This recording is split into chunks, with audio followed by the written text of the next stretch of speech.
Iran Israel America সংঘাতের আবহে উত্তেজনা ক্রমশ বাড়ছে। রবিবার থেকে বন্ধ করে দেওয়া হয়েছে একাধিক দেশের আকাশপথ। এর ফলে বিশ্বজুড়ে কয়েক হাজার বিমান বাতিল করা হয়েছে। বিমানবন্দরে ভিড় জমছে যাত্রীদের। গত কয়েক বছরে এটি সবচেয়ে বড় বিমান বিপর্যয় বলে মনে করছে বিশেষজ্ঞরা। অ্যাভিয়েশন অ্যানালিটিক্স সংস্থা জানিয়েছে, শুধু শনিবার বিশ্বজুড়ে ১,৮০০রও বেশি ফ্লাইট বাতিল করা হয়েছে। রবিবার বাতিল করা হয়েছে আরও প্রায় ১,৪০০টি বিমান, যার প্রভাব পড়েছে পশ্চিম এশিয়া ছড়িয়ে আন্তর্জাতিক দীর্ঘ দূরত্বের রুটেও। ইরান, ইসরায়েল, ইরাক, কাতার, সংযুক্ত আরব আমিরশাহী, বাহরেইন, কুয়েত ও জর্ডানের এই ৮টি দেশ আকাশসীমা বন্ধ করে দিয়েছে। ফলে বিশ্বের কিছু ব্যস্ততম বিমানবন্দর বন্ধ হয়েছে। তার মধ্যে দুবাই আন্তর্জাতিক বিমানবন্দর, বেন গুরিও বিমানবন্দর, হামাদ আন্তর্জাতিক বিমানবন্দর তার মধ্যে উল্লেখযোগ্য। ভারতীয় এয়ারলাইন্সগুলিও বড় ধাক্কার মুখে।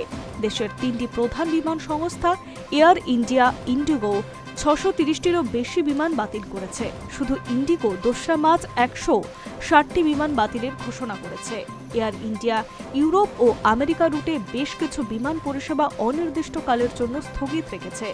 একদিকে আকাশপথ বন্ধ থাকায় একাধিক বিমান ঘুরপথে গন্তব্যে পৌঁছেছে, অন্যদিকে কিছু রুটে সরাসরি উড়ান বন্ধ করা হয়েছে।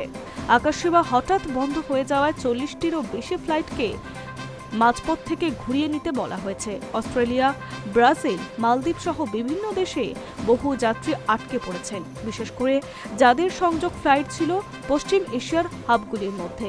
বিশ্বের ব্যস্ততম ট্রানজিট হাব দুবাইয়ে ব্যাপক চাপ তৈরি হয়েছে।